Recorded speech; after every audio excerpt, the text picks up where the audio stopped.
Hey YouTube, just want to do an update on my review of my 2023 M340i.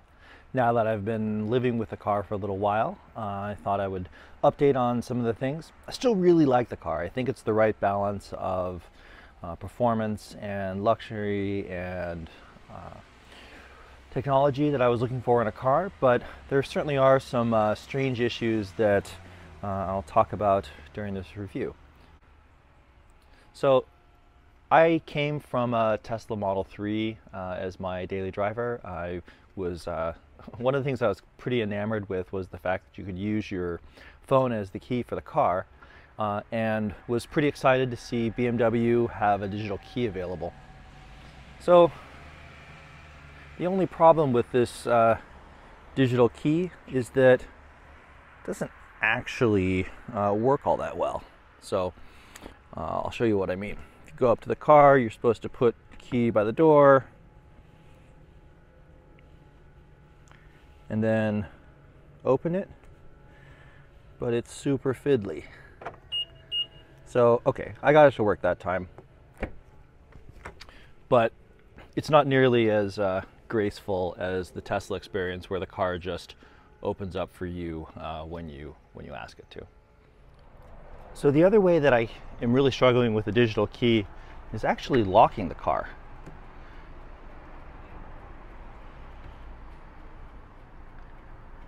Can't quite get the car to lock. Now there's an alternate way to do that, which is to go into the actual My BMW app and lock the car that way.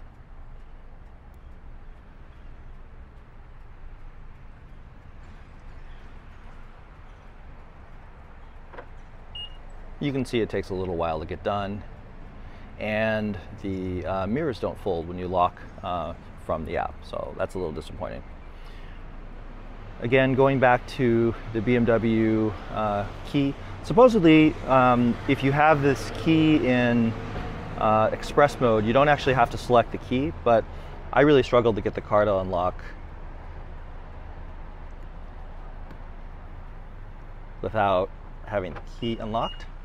And you still look like you're trying to break into your own car when you use the digital key. So that's a little bit of a bummer. It's not nearly as seamless as the Tesla experience. Okay, let me talk about a couple other things that are odd about the car.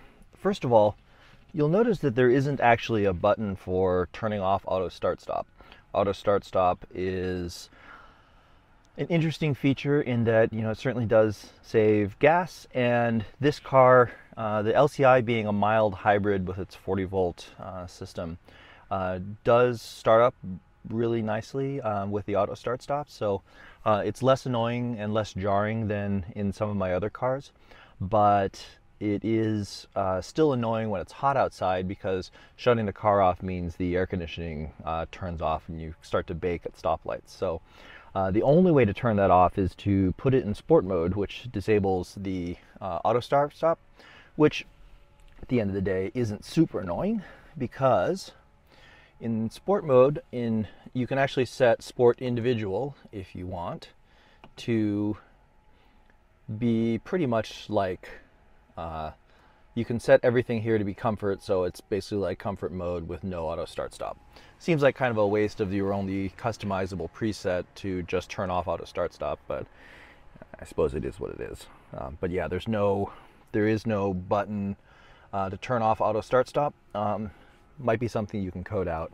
Haven't played with that very much. The climate menu takes there's a slight delay to bring it up, and then it has these the automated programs.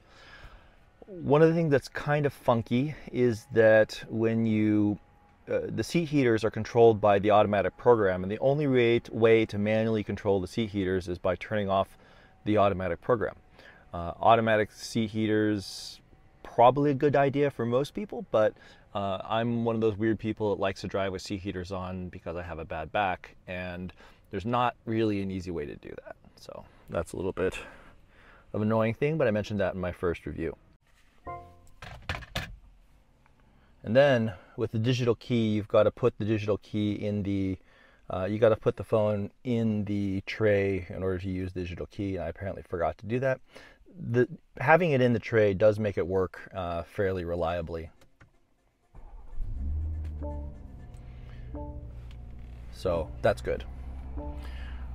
But that brings me to one of my other complaints about the car, is that for a car with an entirely digital dashboard, there's not a whole lot of actual customizations. There's not a view of the dashboard that includes something like gauges, or that includes needles, and I always prefer that there's at least a view possible that has sweeping gauges, because to me you get a lot better not only granularity of information, but they're easier to read as in terms of deltas and what's happening with the car. So I really wish there was a way that you could configure this such that it would have standard looking gauges with needles, rather than these sort of 80s throwback bar graphs that you get. The dashboard is somewhat customizable. So if you go into this little menu, you can choose the content that appears in the middle, and then you can configure the heads-up display. And there are a few other layouts available in the other modes. For example, in comfort mode, I've got a lot more choice in terms of layout. So I can do this layout, or I can do this layout. Weirdly, the default in this layout is showing the percentage of power I'm using rather than RPMs on the right side, which is a little odd. But if you switch into manual mode, then it switches back to a tachometer. Kind of a weird design choice, and especially given that it's not very customizable. You'll also note that one artifact of being a digital dashboard is that you do get more reflections off of it. I don't think the reflections are all that bad. They probably look worse in the video than they actually do in person, but it is annoying compared to BMW's very carefully shaded instrument clusters with needles and things like that that work well. So one of the other odd things about the car is the menu system.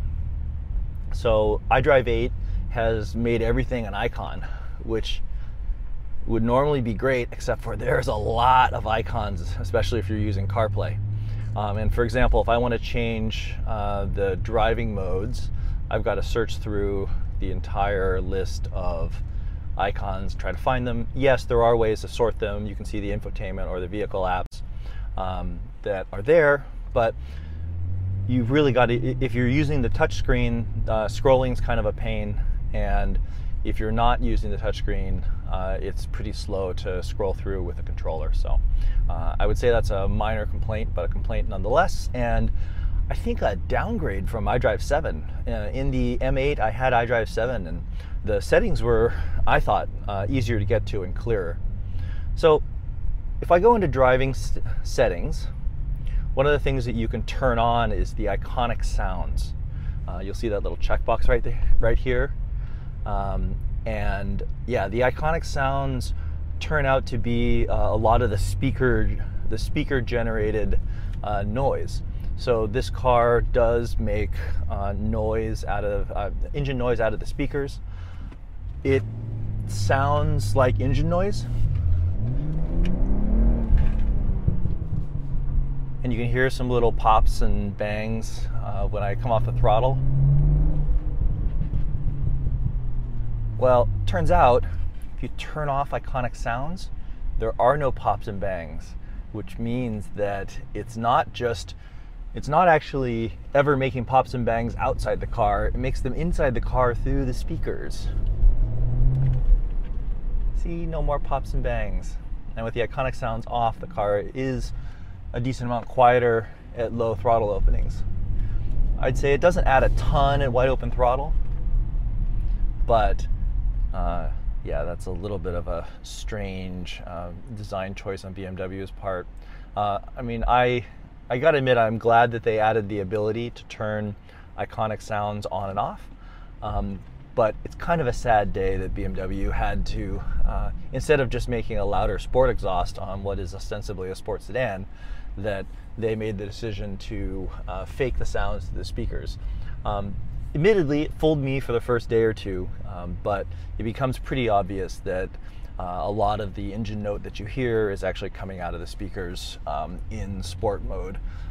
And when you turn iconic sounds off, that the car is much, much quieter from the inside. So a lot of people have mentioned they don't particularly like the new shifter and the lack of an actual lever. I don't find this super annoying. There's a little tab that you pull back. The tab is well shaped and large. There's certainly a disadvantage with the tab in that it doesn't stay in the position, so you can't actually tell by position of the tab what gear you're in. But that's been true of BMW's electronic levers recently anyway, so no huge loss there.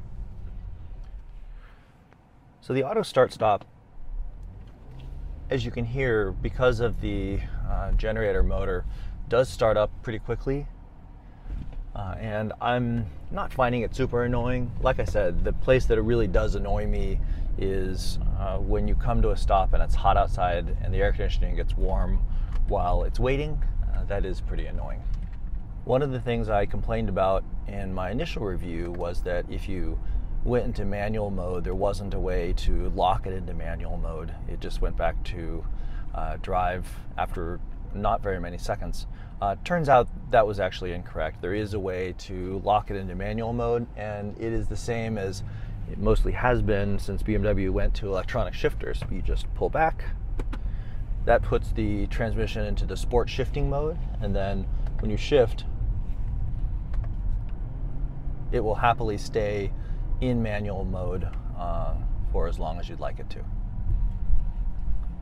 It will also bounce off the limiter if you don't shift. So if that's what you want to do, then that's what you want to do. But you can lock it into manual mode, contrary to what I said in my previous review. One of the other slightly odd things about losing the actual lever sticking up out of the middle of the console is that the only way to shift the car manually is with the paddles, which is fine, but sometimes when the wheel is twisted up, that gets a little bit confusing, and the lever, since it doesn't turn, is less so. So I'm in Sport Plus. The car is louder in Sport Plus because there is a valve in the exhaust, but it's not all that loud from outside the car. And there's definitely no pops and bangs from outside the car with the iconic sounds off. But as soon as I turn that on,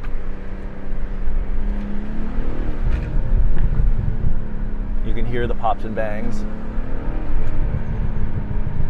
but they're done through the speaker, which is just kind of silly in my opinion. So I don't know how well the heads-up display will show in this video.